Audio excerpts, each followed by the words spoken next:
Dear students, कैसे हैं आप लोग? होपफुली सारे ठीक होंगे। नेक्स्ट टॉपिक जो हमने स्टडी करना है उसका नाम है सिस्टम इंटरनेशनल यूनिट्स। तो इसको हम ऐसे डिफाइन करेंगे कि system international unit is a scientific method of expressing the magnitude और quantities of important natural phenomena. ठीक है, तो ऐसे डिफाइन करेंगे कि the SI unit is the या system international the system international inter in A T I O N L. ठीक है, इसको शॉर्ट फॉर्म में जो है एस आई से रिप्रेजेंट करते हैं is scientific method of expressing the method of expressing the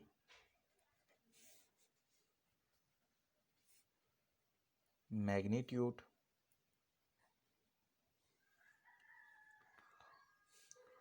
और क्वांटिटीज ऑफ नेचुरल फिनोमिना। ठीक है, कि ऐसा सिस्टम। ठीक है, अब यहाँ पे बात की जाए तो हमारे पास 7 बेस क्वांटिटीज आ जाती हैं। There are 7 base units in this system,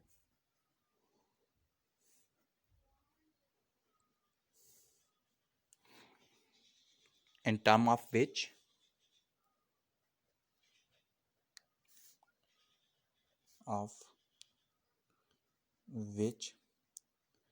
other units can be defined। ठीक है, अब याद रखें कि आज से अगर कुछ अर्सा पहले की बात की जाए तो हमारे पास साइंटिफिक इंफॉर्मेशन या सिस्टम इंटरनेशनल यूनिट नहीं था। ठीक है, उस वक्त हमारे पास प्रॉब्लम ये थी कि 1 किलो चीज़ अगर पाकिस्तान से लेके कोई जाता, फॉर एग्जांपल मैं लेता हूँ पाकिस्तान से लेके हम जो है अफ़गानिस्तान चले गए। अब पाकिस्तान में अपना सिस्टम राइज था, वहाँ पे उनका अपना सिस्टम था, और इस वजह से मेन कन्फ्यूजन क्या होती कि जो 1 किलो चीज़ पाकिस्तान के हिसाब से होती वो वहाँ पे डिफरेंट हो जाती। इसी तरह जो साइंटिस्ट थे वह जब कोई रिसर्च करते तो अगर बरतानिया में जो रिसर्च कर रहा था उसकी रिसर्च का लेवल कुछ और होता, और वहीं उसी के मुकाबले में जो जर्मनी में रिसर्च कर रहा था उसकी रिसर्च का लेवल कुछ और होता। दोनों की चीज़ें मैच ही नहीं कर रही थी। तो साइंटिस्ट ने सोचा क्यों ना हम ऐसा सिस्टम यूज़ करें जो पूरी दुनिया में राइज हो, और जो है उसके बेनिफिट के ऊपर हमें क्या मिले कि एक जैसा रिजल्ट मिले। और ट्रेड के हिसाब से भी ये बहुत बेहतर साबित हुआ, क्योंकि फिर तमाम दुनिया में यकसान निज़ाम राइज हुआ, और आलमोस्ट उसका बेनिफिट ये हुआ कि पाकिस्तान में जो चीज़ बनने लगी वही उसी का वज़न पूरी दुनिया में एक जैसा हो गया। जो बरतानिया में चीज़ बनती थी उसकी लेंथ सब जगहों पे एक जैसी थी। जो साइंटिस्ट रिसर्च करते थे उनकी रिसर्च सबकी सब सेम होने लगी, और इस तरह साइंस ने एकदम से बहुत ज़्यादा प्रोग्रेस की। तो यहाँ पे अब नेक्स्ट है, ये ऑलमोस्ट मैं आपको समझा चुका हूँ कि why we need SI unit. तो ये सारा मैंने अभी आपको समझाया है, why we need S I units. ठीक है, इसके ऊपर मैं लिख देता हूँ आपको क्यों चाहिए। Before SI units, the unit used for measurement is different for different country of same thing। Already मैं बता चुका हूँ आपको कि दुनिया में डिफरेंट निज़ाम राइज था, जैसे FPS था, हमारे पास CGS था, ये सिस्टम जो राइज थे। So one thing has a different mass length in different for every one. जैसे अगर बात की जाए तो ब्रिटिश जो सिस्टम था वो फुट पाउंड और सेकेंड था, यानी मैस को आप पाउंड में मेजर करते थे। इस तरह आपके पास जो फ्रेंच सिस्टम था वो CGS था, यानी सेंटीग्रेड, ठीक है, सेंटीमीटर, ग्राम और सेकंड था। तो ग्राम आप अगर फ्रेंच में होते तो वहाँ पे ग्राम में मेजरमेंट करते, अगर बरतानिया में होते तो वहाँ पे पाउंड में मेजरमेंट करते थे। अब इसके साथ साथ जो रिसर्च थी कहीं पे ग्राम में हो रही थी, कहीं पे पाउंड में हो रही थी, तो साइंटिस्ट को समझना भी काफ़ी मुश्किल था। सो रिसर्च में भी प्रॉब्लम आ रही थी। So in the middle of last century यानी 1960 में साइंटिस्ट ने एक नया सेट प्रपोज किया जिसको सिस्टम इंटरनेशनल यूनिट कहा जाता है। अब बात की जाए कि साइंटिस्ट ये सिस्टम को क्यों प्रेफर करते हैं, और आपका ये जो है शॉर्ट क्वेश्चन भी है कि why scientist prefer SI unit. तो इसका आंसर ये होगा वाई साइंटिस्ट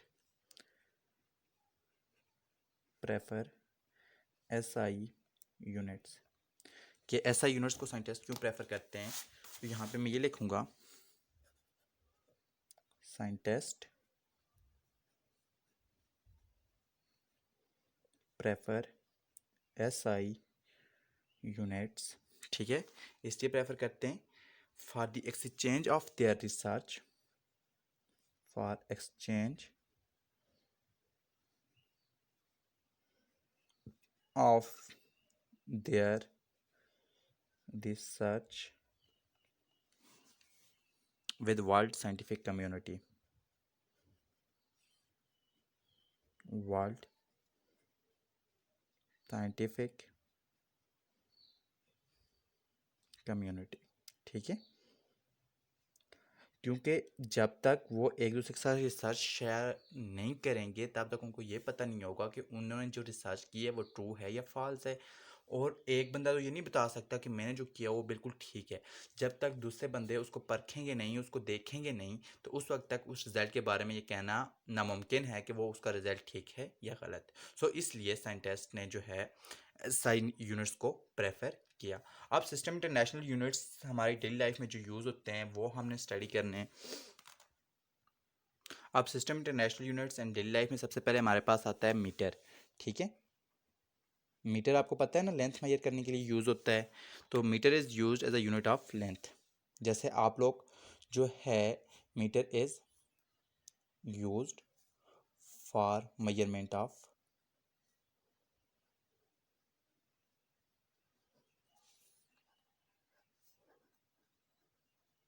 लेंथ। जैसे किलोमीटर आ गया, 3 मीटर कपड़ा आ गया, ठीक है, ये तो सिंबल यूनिट है। सेंटीमीटर में बुक आपके पास आ जाती हैं, तो मीटर आपके पास यूनिट आ जाती है। अब जो स्टैंडर्ड मीटर था हमारे पास, ठीक है, स्टैंडर्ड मीटर भी तो बनाया था, ठीक है, और स्टैंडर्ड मीटर जो बनाया गया था ये basically made from platinum iridium alloy, ठीक है।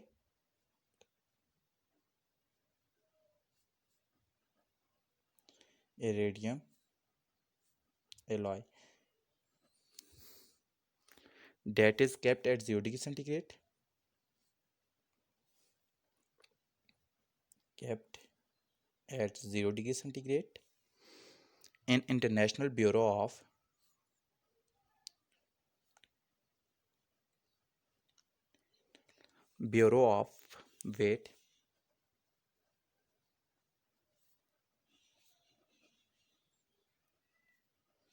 Weight and Measurement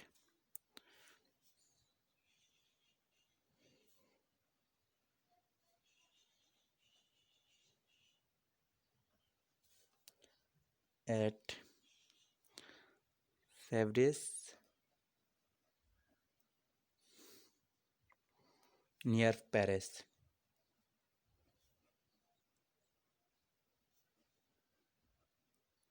अब यहाँ पे एक बात याद रखनी है आप लोगों ने कि मीटर रूल जो था उसको प्लेटिनियम और इरेडियम से इसलिए बनाया गया कि प्लेटिनियम और इरेडियम बेसिकली एलॉय है, मिक्सचर ऑफ टू मेटल्स है प्लेटिनियम और इरेडियम, ठीक है। इन दोनों को मिक्स करके बनाया ताकि इनकी लाइफ टाइम ज़्यादा होती है, यानी ये बहुत करोड़ों साल बाद भी अपनी स्टेट को चेंज नहीं करते। और 0 डिग्री सेंटीग्रेड पे इसलिए रखा गया है कि आपके पास जितने भी मेटल्स आती हैं उनको अगर आप टेम्परेचर देंगे तो उनका साइज़ बढ़ जाता है।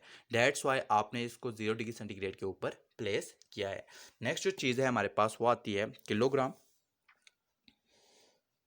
किलोग्राम, अब kilogram is a unit of mass. सबसे पहली बात ये तो आप सब लोगों को पता होगा, किलोग्राम जो है is used for measurement of mass.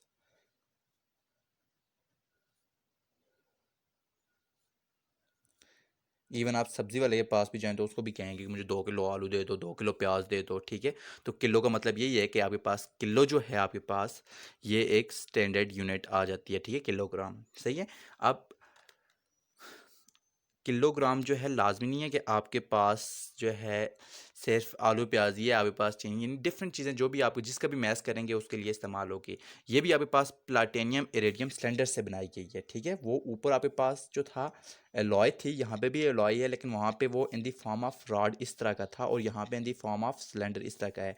तो it is made from made from platinum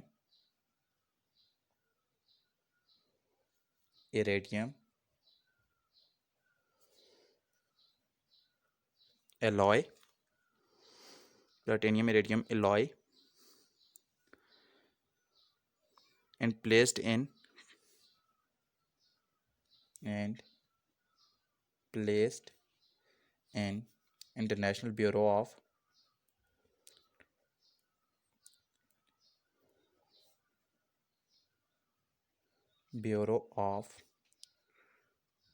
Weight and Measurement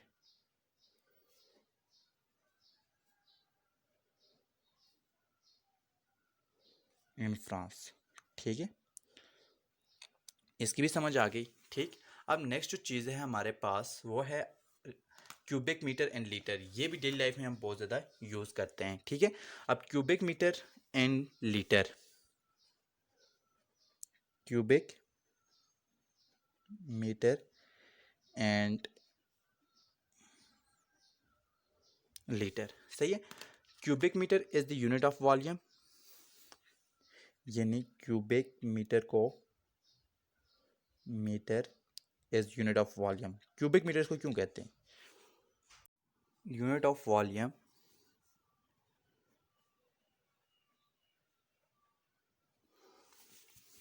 however in daily life the volume of different thing is measured in liter, ठीक है। however volume of different things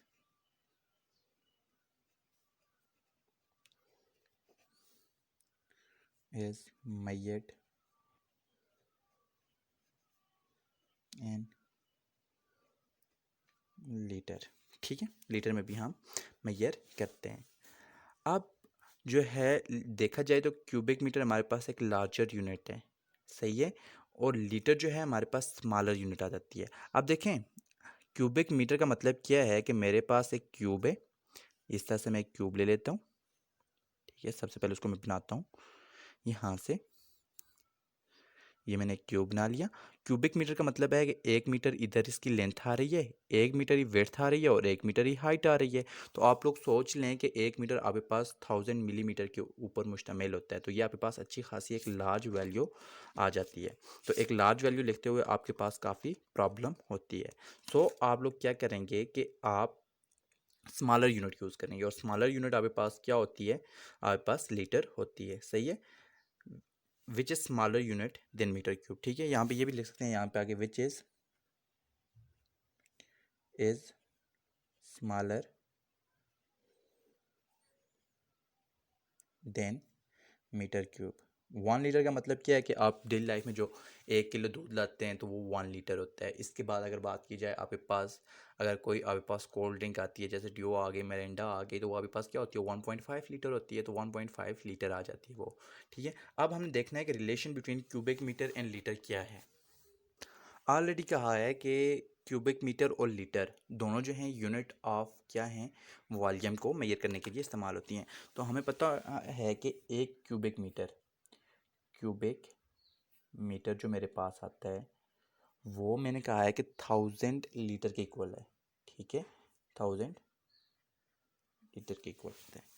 तो 1 metre, या इसको मैं लिख सकता हूँ 1 मीटर इक्वल टू 1000 लीटर, सही है।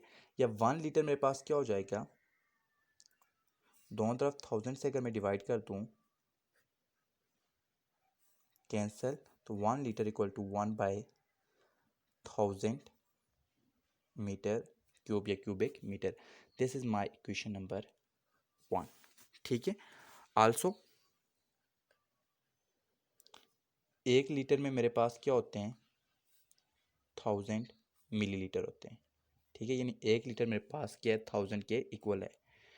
2 आ गई, पुट 2 and 2 and 1, तो 1000 ml equal to 1/1000 metre cube. Next बात याद रखनी है आपने कि 1 मीटर में हमारे पास 100 सेंटीमीटर होते हैं, ये 1/1000, और यहाँ पे 100, ठीक है, सेंटीमीटर मैंने ले लिया 1 मीटर की जगह पे, क्योंकि 1 मीटर का होल क्यूब था, तो यहाँ पे मेरे पास होल क्यूब आ गया। ये 1000 ml इक्वल टू 1/1000 एंड 2, ये मेरे पास आ जाएगा 1000, ये आ गया। ये 3 0 इसके साथ के, ये 3 0 इसके साथ के, तो यहाँ पे सेंटीमीटर, साथ में हमारे पास सेंटीमीटर क्यूब का भी स्क्वायर है, तो यहाँ पे सेंटीमीटर क्यूब हो जाएगा। सो यहाँ पे इधर हमारे पास 1 ml बच गया, और इधर हमारे पास क्या बच जाएगा, 1 सेंटीमीटर क्यूब। ठीक है, तो 1 ml equal to 1 centimetre cube हमारे पास आ जाएगा। ठीक, आप इस टॉपिक समझ आ गई। नेक्स्ट टॉपिक जो हमने करना है वो है हमारे पास इसी का सब टॉपिक, ठीक है, 4th नंबर पे जो हमारे पास डेली लाइफ में यूज़ होता है वो है सेकंड। यानी टाइम तो आप बहुत ज़्यादा यूज़ करते हैं ना, तो सेकंड आपके पास आता है। Second is the unit of time which is 186,400 part of mean solar day. यानी second is the unit of time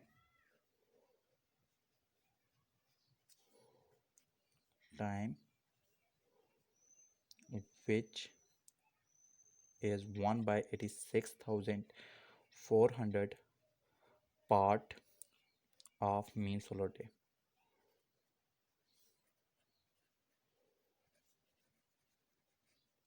अब एक बात याद रखें, आपके पास एक दिन में क्या होते हैं, 24 हावर्स होते हैं, उनमें 60 मिनट होते हैं और 60 सेकेंड होते हैं। आप इसको मल्टीप्लाई करें तो आपके पास ये आ जाती है। अब इसका एक पार्ट जो है वो आपके पास क्या कहलाएगा, 1 सेकेंड। सो 1 सेकेंड जो है आपके पास 1 आपके पास आ जाता है 60, 1 पार्ट ऑफ 60 मिनट के। ठीक है, मिनट की बात की जाए तो वो 1/मिनट जो है वो आपके पास 1/60 हार, क्योंकि आपके पास 60 मिनट होते हैं तो आपके पास 1 घंटा होता है, और 1 घंटा जो आपके पास है वो आपके पास बेसिकली 24 घंटे का एक हिस्सा होता है, और वो सोलर डेज होता है। बेसिकली बात की जाए तो आपके पास ये जो दिन होता है ये 24 हावर्स का नहीं होता, बल्कि 23 हावर 56 मिनट एंड 4 सेकंड का होता है। चलें, आप नेक्स्ट क्लासेस में जाएंगे तो आपको ये ब्रीफली समझा दूंगा, ठीक है।